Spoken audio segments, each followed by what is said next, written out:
It's day 2 of the NATO summit in Lithuania. Let me show you a picture that sums up the takeaways so far. Look at this. It was clicked during the family photo after the roundtable. Look at President Zelensky. He's standing all alone. The NATO leaders are talking and having a good laugh. The Ukrainian leader is all alone, at war and at the mercy of the West. This should be a reality check for Ukraine.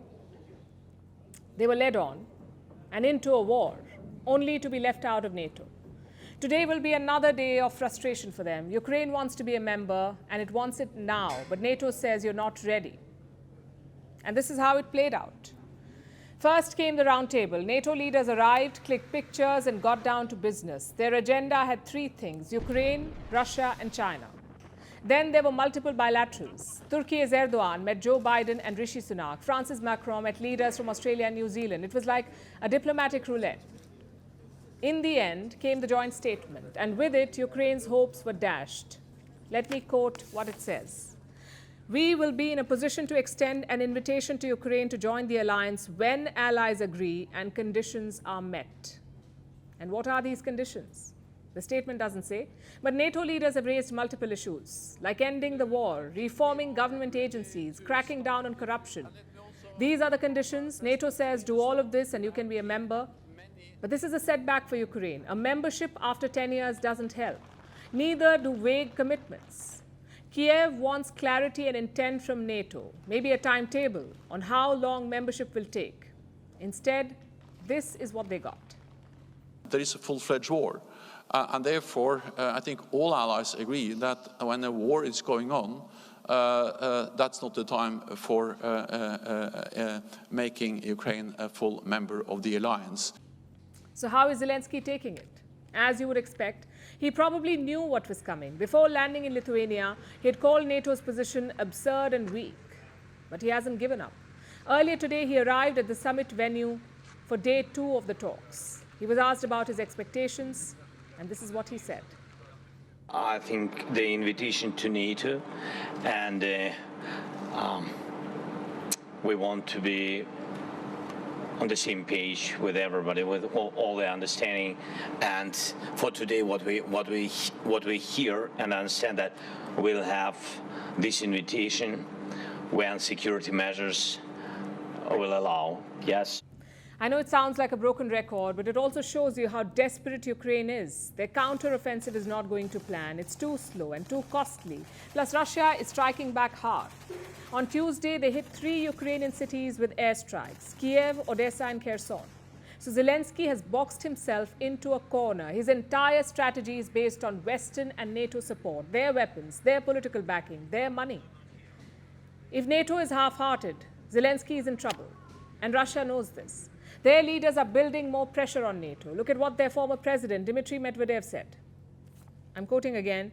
"The completely crazy West could not come up with anything else. In fact, it's a dead end. World War III is getting closer." This is a former Russian president and a Putin confidant. Their foreign minister, Sergei Lavrov, has also given a statement. He says the war will end when NATO stops using Ukraine to defeat Russia. Now, both these men are close to Putin. Their statements sum up the Russian mentality.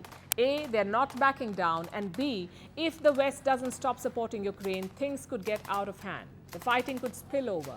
More countries could get dragged in. And as Medvedev said, there could be World War III.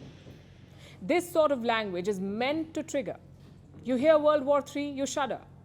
And that's exactly what Russia is trying to do. The question is, how will NATO respond to all of this? Well, they're not giving the membership yet, but they are giving weapons. Germany, France, and the US have announced more weapons. The G7 nations are also considering a long-term security package. What does that mean? Something similar to what Israel has. They get military aid worth $3.8 billion every year, but no collective defense. The G7 could offer something similar to Ukraine, I guess anything but NATO membership. While the summit focused on today's war, it also discussed future ones. I'm talking about the showdown with China. The NATO statement mentions China 16 times. 16 times in one statement. Listen to this. "The People's Republic of China's stated ambitions and coercive policies challenge our interests, security, and values." NATO is seriously looking at the Indo-Pacific. 4 countries from the region attended the summit: Australia, New Zealand, South Korea, and Japan. Naturally, China was not happy. It has opposed the invitation to these countries. It has also promised a quote-unquote resolute response if NATO moves in this direction. China's state media is doing the heavy lifting. The editorials are fuming at NATO, the usual stuff about Cold War mentality. So looking back, what do we make of this NATO summit? Until last year, this alliance was fading into obscurity. French President Macron had even called it brain dead. But now it's alive. Alive, kicking and expanding. 2 new members have joined the alliance in the last few months. It has also set its eyes on the Indo-Pacific. None of this was supposed to happen. The Ukraine war was set to be about a country's sovereignty and its right to choose, about powerful countries bullying their neighbors. But look what it has become now. The West has used the war to fuel its military complex, to add new members to NATO, to revive an irrelevant alliance. Meanwhile, Ukraine stands alone and desperate. I know this war has produced many defining photographs, but this one of Zelensky will haunt Ukrainians the most. Tonight, we want to talk about India's defense upgrade. Like I said, it's a controversial subject because defense needs are strategic, but defense deals are political. Governments can fall over corruption charges, so policy paralysis tends to set in. Plus, we've entered an election year in India. In less than 12 months from now, India will hold a general election. Despite all of this, we're seeing a concerted push on defense acquisitions. After years of stagnancy, Indian forces are getting the upgrades they need. Last month, India and the US finalized a deal for American military drones. And this week, Prime Minister Modi is traveling to France. The focus once again is on defense deals. 2 major deals could be finalized. The first one is for the Rafale fighter aircraft. India has already bought 36 Rafales. The Indian Air Force uses them now. And the plan is to buy 26 more. But these are different fighters. These jets will be used for the Indian Navy. India is buying what is called the Rafale M. Now, this is a fundamentally different jet. It operates from the sea. The current fleet of Rafales that we have is designed to operate from land runways. What the Navy needs is a plane that can fly from aircraft carriers. So the Rafale M will cater to that need. And the M here stands for Marine. This jet has a stronger body, folding wings, and a reinforced landing gear. It has equipments to support maritime operations like radar systems, which can track targets in the sea. Targets like ships and submarines. The plane also has better navigation systems designed for operations on the high seas. And how is the deal structured? Reports say India wants to buy 2 versions of the Rafale M. 22 planes will be single-seater and 4 will be double-seater trainer aircraft. Some reports also talk about a joint venture, planned to produce engines for fighter jets together. We'll have to wait for the specifics to come out. But that's the first deal. The second one is for Scorpene submarines. India wants to buy 3 of them. The Indian Navy knows these submarines well. It already has 6 of them. They were built under the Project 75 program. This is a 16-year-old project, an effort to build Scorpene-class submarines indigenously, to build them here. Early this year, France offered to get involved. It will transfer technology. It's willing to transfer technology. So the submarines can be built in India, and this will be an important agreement. The Indian Navy has set ambitious goals for this. By 2030, it wants to arm itself with 24 submarines, 18 conventional subs, and 6 powered by a nuclear reactor. How many has India managed to procure so far? Just 6 conventional submarines. India doesn't have a nuclear-powered submarine yet. It is still in the process of building one. So a deal with France will help in meeting the 2030 target. Which brings us to the cost. How much will these 2 deals cost India? One estimate says around $11 billion, but negotiations are still on. So the number could change. Whatever the final figure, this engagement is important. The culmination of an effort that began back in 2015. That's when India signed the first Rafale deal. It was a major step in defense modernization. Before 2015, many of the planned acquisitions were delayed, either because of bureaucracy or the lack of political will. Like I said, corruption has been a feature of defense deals in India in the past. From Jawaharlal Nehru to Rajiv Gandhi, from the NDA government of Atal Bihari Vajpayee to the UPA government of Manmohan Singh, all have witnessed tainted defense deals. Since independence, India has seen over half a dozen high-profile defense scandals. The first one was the Jeep scandal of 1948. It involved the import of 200 Jeeps. These were worth around $100,000. Or 80 lakh rupees, according to today's conversion rate. But only 155 Jeeps were delivered. V.K. Krishna Menon was India's High Commissioner to the UK then, and he was named. But the case did not go anywhere. It was closed in 1955. Menon later went on to become India's defense minister. This was India's first defense scandal. The most high-profile one was the Bofors case. In 1986, India signed a $1.4 billion deal for the guns. 3 years later, Rajiv Gandhi lost an election over it. Gandhi and his ministers were accused of receiving kickbacks. But again, the charges did not go anywhere. After that, there was a flurry of scandals. The Kargil coffin case in 1999, the Barak missile case in 2001, the Augusta-Westland chopper deal in 2010. In all these cases, there were serious accusations of graft, but they did not lead to any serious convictions. The casualty was always India's defense forces. So after a point, political leaders began going slow. The armed forces suffered even more. But this year has been remarkable in terms of the scope of defense upgrades. In 7 months, New Delhi has cleared multiple deals. Earlier this year, India okayed the purchase of a new air defense missile system. It is called the Akash. The Indian Army will use it. India is buying 2 regiments of this system. An Indian company called Bharat Dynamics Limited will build it. India is also buying 11 offshore patrol vessels, 6 missile vessels, and 13 fire control systems for the Navy. The government is spending a total of $4.4 billion for all of this. Last month, when Prime Minister Modi was in the US, more deals were signed. A fighter jet engine deal worth over $1 billion, and this agreement includes a technology transfer. India is also buying military drones. The order is for 31 MQ-9B Sea Guardian drones. They're worth $3 billion. So there are upgrades across the board. All 3 defense services are getting bigger and more lethal weapons. And this is the need of the hour. China's build-up on the border remains a concern. 38 months and counting. India needs better weapons to secure its front lines, and India is getting them. Speaking of questions, Pakistan's Prime Minister is getting a lot of them, and not friendly ones either. Pakistanis are trolling and grilling Shehbaz Sharif, their Prime Minister. Why? Because of an announcement that he made on social media. Take a look at this. Sharif said Saudi Arabia had deposited money in the State Bank of Pakistan, which is their central bank. And how much money? Around $2 billion. Shehbaz Sharif said this deposit will boost Pakistan's foreign reserves. He also thanked the Saudi Crown Prince for it, Mohammed bin Salman. But look at the comments below.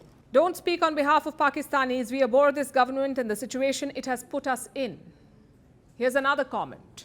And I'm quoting again, this will end up in an offshore account. You will eat all this money like before. They're paying for your extraordinary lifestyle. What explains this hatred? You would think getting $2 billion is a big deal, especially for Pakistan. Their forex reserves were down to $3.9 billion in June, which is $179 million less than the month before. So why are Pakistanis hating on Shehbaz Sharif? 2 reasons for that. 1, he is deeply unpopular as Prime Minister. Without the army, he has no power. Just look at the same tweet we showed you. Towards the end, he's thanked the Pakistan Army Chief, General Asim Munir. Can you imagine this in any other country? The Prime Minister is thanking the Army Chief for assistance given by another country. So that's one reason why he's not liked. And the second reason is this. You don't get credit for fixing your own mess. Shehbaz Sharif is not part of the solution. He and his party have been part of the problem. And the people of Pakistan know this. Hence all the trolling. The same thing happened last month. Shehbaz Sharif was in Paris for global financial talks. It was raining heavily that day, so a local official went up to him with an umbrella. Guess what he did? He took the umbrella and walked away. The poor official was left drenched in the rain. The Prime Minister was trolled then too. He was called a national embarrassment and Pakistan's Mr. Bean. So what can he do to fix it? Well, he's had some success in the last 2 weeks. The IMF staffers have approved a bailout for Pakistan, a package worth $3 billion. The next step is approval from the IMF board, the International Monetary Fund. A meeting is scheduled for today. If all goes well, the money will soon be released. In fact, that bailout, the IMF bailout, is the reason why Saudi Arabia gave Pakistan the money it did. Riyadh had promised this deposit in April, but they were waiting for the IMF to clear the bailout. Either way, the money is in. Both these developments have improved Pakistan's economic outlook. Ratings agency Fitch has upgraded them. Their default rating was CCC minus. Now it's just CCC. They've removed the minus. Their finance minister has called it, quote unquote, another positive news. I guess there's only one direction to go, from rock bottom. Now, to be clear, CCC is not much of an improvement. It still means substantial credit risk. That's what Pakistan is, substantial credit risk. So Pakistan is not out of the woods yet, far from it. Their inflation is almost 38%. It is now the highest in Asia, even more than Sri Lanka. Their fiscal deficit is also widening, meaning they're spending a lot, but they're not earning very much. Fiscal deficit could reach 7.6% of the GDP by 2024. The ideal level is around 5%. All of this explains why Pakistanis are not happy with Prime Minister Shehbaz Sharif. I know they love cricket. So here's a cricket analogy. Pakistan need 20 runs to win from the last ball. So victory is impossible. Shehbaz Sharif is the last man batting. He's hit a 6 off the last ball and now he's celebrating. But the fans can see the scoreboard. 6 or not, they have lost the match. Pakistan's economic recovery could take years, if not decades. So a Fitch upgrade is not much to celebrate. You know what is? Free and fair elections. But then we may be expecting too much. This year is supposed to be election year in Pakistan. The polls should have been announced by now. But so far, there is no news. The Pakistan People's Party, the PPP, has suggested that Parliament be dissolved on the 8th of August. Now, the PPP is part of Shehbaz Sharif's coalition. But the Prime Minister himself has not said a thing. Perhaps he is waiting for the army. Either way, this election will be a crucial moment for Pakistan, not just for their politics, but also their economy, because the next government will inherit a mess. High inflation, low reserves, and a divided society. So internet trolling is the least of Shehbaz Sharif's problems. Is artificial intelligence coming for your jobs? I don't want to sound alarming. I know you've heard this before, but is it true? Could AI really take your jobs? A new report says yes. The report was published by OECD, that's Organization for Economic Cooperation and Development, OECD. It's a 38-member bloc. It consists of mostly wealthy nations, but some developing economies too. So the OECD studied jobs that could be at risk due to artificial intelligence. And here's what it found. Highly skilled jobs will be the most affected. Basically, professions like law, medicine, finance, and engineering. Now, if you're working in a skilled job, you could be in danger. Some numbers now. 27% of all jobs are at high risk, which means they could easily be automated. 3 out of 5 workers feel AI could take their jobs. But will it happen immediately? The answer is no. You see, artificial intelligence is still in its early stages. We've told you about ChatGPT earlier, how the app is taking over the world. So basically, we are at the cusp. It's not about whether an AI revolution will happen, it's about when it will happen. More importantly, it's about how it will impact you. In India, it looks like the purge has already begun. Today, an Indian startup called Dukaan made it to the headlines. This company has fired 90% of its staff, 90%. Why? Because it is replacing them with AI bots. Of course, there was a lot of backlash. Imagine firing 90% of your employees. Obviously, people are angry. So the founder had to speak out. He called it a tough but necessary decision, a way to adapt with the times. He says it helps reduce costs and increase efficiency. Now, AI has a few advantages over human workers. The most obvious, of course, is cost. Most AI programs are free. You don't have to pay them salaries. AI programs are also much faster. They process information 1,000 times faster than human brains. So according to the Dukaan CEO, it was a no-brainer. And he's not alone. In the month of May, American companies announced a horde of layoffs. More than 80,000 people were laid off. Nearly 4,000 of them were due to AI. That's around 5% of jobs lost to artificial intelligence, which brings us to the question, what does it mean for your jobs? You see, every time a new technology emerges, it triggers fear. The fear of losing jobs, the fear of taking over the world. We saw that with computers, we saw that with the internet, and now again we're seeing it with artificial intelligence. But the fact is, AI will not take your jobs. It will make some jobs redundant. It will also generate new jobs. A Goldman Sachs study says artificial intelligence will disrupt 300 million jobs. Imagine that, 300 million. So it's not all doom and gloom. Many believe there would be huge potential benefits in sectors like medicine and engineering. Reports predict that AI could lead to a 7% increase in global GDP. Companies are investing more and more in artificial intelligence. IT services firm Wipro is investing $1 billion over the next 3 years. So obviously, there will be new jobs, hopefully better ones. There will also be a need for AI engineers, data scientists, and ethicists, basically professionals who can train AI models. So how do we prepare for this AI future? The first step would be regulation. Governments must step up to regulate AI first. We missed that train with social media, but this time, governments must act in time. Help workers prepare for change. One step could be setting minimum wages. It could ease the pressure that technology is putting on jobs. The second could be working on workers' rights. Governments must ensure they're not compromised. And India too is looking at regulation, not to curb artificial intelligence, but to create guardrails to protect people. Long story short, artificial intelligence is the future. We cannot wish it away. That doesn't mean we won't have jobs. I'll give an example, one that hits closer home. You may have heard of AI anchors, bots that read out news bulletins, but you still tune in every night. Guess it is the human touch that makes all the difference.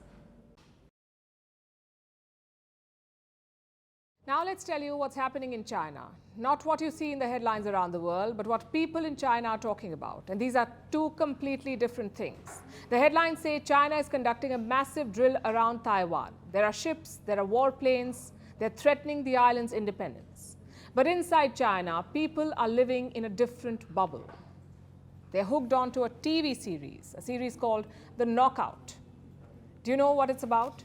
Xi Jinping's anti-corruption crackdown. The Knockout is a fictional story based on real events. It is centered around an honest cop trying to take down a corrupt party boss. Needless to say, the Chinese state was involved in the making of the show. Chinese propagandists are resorting to crime shows now to send their message across. The idea is to burnish Xi Jinping's credentials as an anti-corruption crusader. And this fictional story mirrors reality in more ways than one. Beijing is carrying out a fresh round of purge. The target this time is the Communist Party itself. In the last 10 years, the president has gone after every wing of the Chinese government. Now he's focusing on the party itself. Thousands of cases have been filed. Several officials have been punished. In fact, I have some numbers. Chinese officials say they received 776,000 whistleblower letters, 776,000 letters. Out of these, 231,000 led to formal complaints and prosecution. A total of 138,000 cases were filed. Do you know how many officials were punished?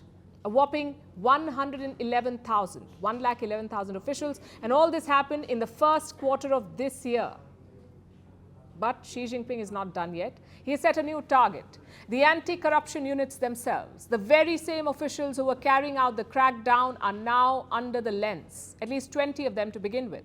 They worked for two powerful anti-corruption units, the Central Commission for Discipline Inspection and the National Supervisory Commission.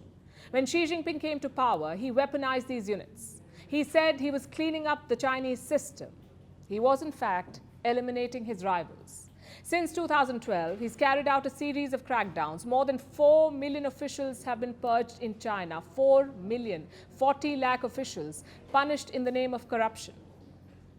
They came from all parts of the Chinese state, the military, the government, the regulators, and now the Communist Party too.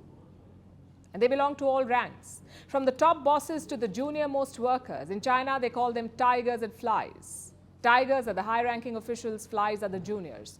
All of them face the axe. And Beijing used each and every story as a propaganda tool. This TV series, The Knockout, is part of that same effort.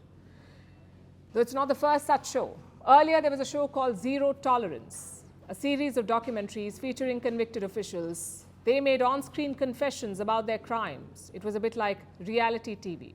When these episodes came out, Xi Jinping said, and I'm quoting, "There must be zero tolerance for any abuses of power by party members. Only by carrying out self-reform will the CCP keep itself invigorating as a ruling party." And that's what the cleanups are all about. Keeping the party in power, protecting the reign of Xi Jinping. But why does he feel the need to do that? Well, to understand that, you must understand the current challenges of China. Their economy is stagnating, millions are without a job, and there is a growing burden of debt. We're talking about trillions of dollars of debt. Xi Jinping has not been able to fix any of it. So there is discontent. And instead of addressing these concerns, he's going after his people. He calls it an anti-corruption purge. Let me quote from what he said in January this year. Corrupt officials who show no sign of restraint should be punished. Corruption that involves both political and economic elements should be resolutely investigated and dealt with. These are the words of the Chinese president. His propaganda machine amplifies the message, and as the economy of China worsens, the crackdown intensifies. And now it's time for Vantage Shots, images that tell the story. The Indian Army, Navy and Air Force contingent held a practice session in France ahead of the Bastille Day parade. They marched to the tune of the song Sare Jahan Se Achha Hindustan Hamara. It translates to better than the entire world is our India. Meanwhile, UK Prime Minister Rishi Sunak and his Australian counterpart Anthony Albanese joked about a controversial moment in the Ashes cricket series. In Bulgaria, a dash cam captured the moment when a meteor fell on the earth. It lit up the night sky. And finally, we're taking you back in history. This one is especially for the boomers. On this day in 1962, rock band The Rolling Stones performed for the first time ever in London. At that time, the band only had 5 members. The 6th member was hired later that year. Over the next 5 decades, this band held over 2,000 concerts around the world. We're leaving you with this. Thanks for watching. We'll see you tomorrow.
It's going to be really provocative.